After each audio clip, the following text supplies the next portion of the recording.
বিয়ে করছেন দুইটা আবার বিয়ের জন্য বলছেন কেন বাজান বাজান আপনি এমন করছেন কেন বাজান বাজান আপনি এমন করছেন কেন বিয়ে করছেন দুইটা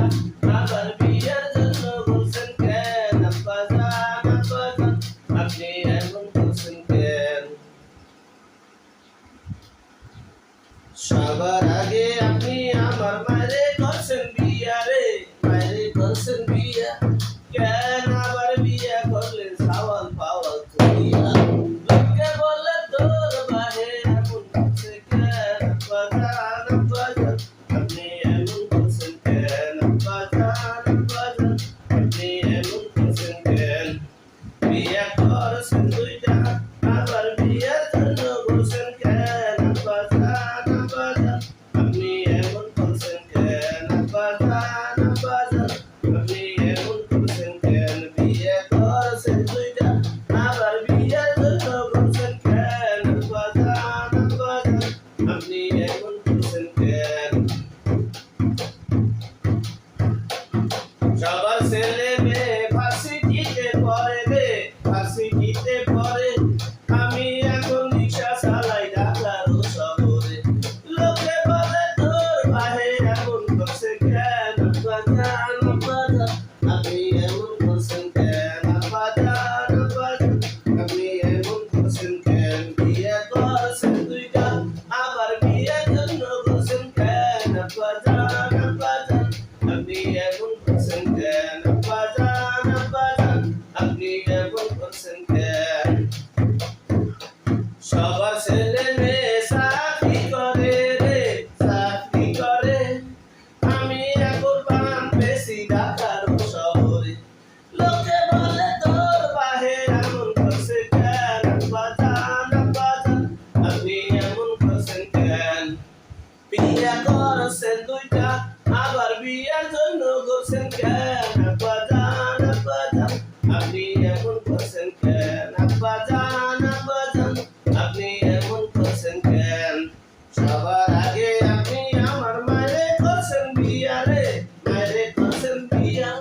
কেন আবার বিয়া করলেন সাওয়াল পাওয়াল তুইয়া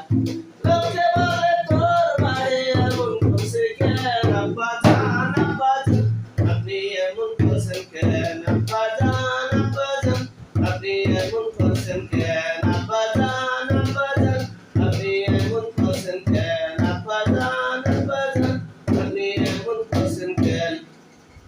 আসলে ইসলাম বলছে বা হাদিস কোরআনের মত অনুযায়ী আমরা যেটা জানতে পারলাম একাধিক বিবাহ করলে মানে একের অধিক বিবাহ যদি করা হয় অর্থাৎ দুইটা তিনটা চারটা পাঁচটা যদি করা হয় তাহলে ইমানি শক্তি মজবুত থাকে এবং জেনা থেকে দুনিয়ার অশ্লীল কাজ থেকে বিরত রাখা যায় তাই বলে এই না আপনি প্রথম বিয়ে করলেন তার ছেলে মেয়ের খোঁজ খবর নেবেন না বউ ছেলে মেয়ের খোঁজ খবর নেবেন না হ্যাঁ তাদের কি অবস্থা আছে তাদের সেটা করবেন না আপনি বিয়ে করে আর একটা বউ নিয়ে রিং বিরিং করবেন এতে আপনার আরো জাহান্নাম অর্থাৎ একটা বটি মানে দা দিয়ে পেজ রসুন কাটা হয় সেই দাও দিয়ে কিন্তু খুনও করা হয় খুনও করা যায় মানুষকে জবাই করা যায় ঠিক সেরকমই বিবাহ করলে একাধিক বিবাহ করলে আপনি জেনা থেকে লিপ্ত থাকবেন ইমানি শক্তি মজবুত থাকবে আবার এই বিবাহ একাধিক বিবাহের মাধ্যমে জাহান্নাম দুনিয়া এবং আখিরাতে জাহান্নাম এটা তৈরি করা হয় এবং অনেক মানে দুনিয়াতেও অশান্তি ভোগ করা হয় এবং আখিরাতে তো আছেই সুতরাং আমরা বলবো একাধিক বিয়ে করবেন সেটার বিপক্ষে বলছি না একাধিক বিয়ে করেন কিন্তু সমান অধিকার অর্থাৎ আপনার প্রথম স্ত্রী ছেলে মেয়েকে চা খাওয়ান করণ পছন্দ দেবেন আপনার দ্বিতীয় স্ত্রী সকলকে সমানভাবে এক নজরে দেখতে হবে দিতে হবে এই আশাবাদ ব্যক্ত করছি সকলকে ধন্যবাদ আসসালামু আলাইকুম অন্যান্য ধর্মদের নমস্কার।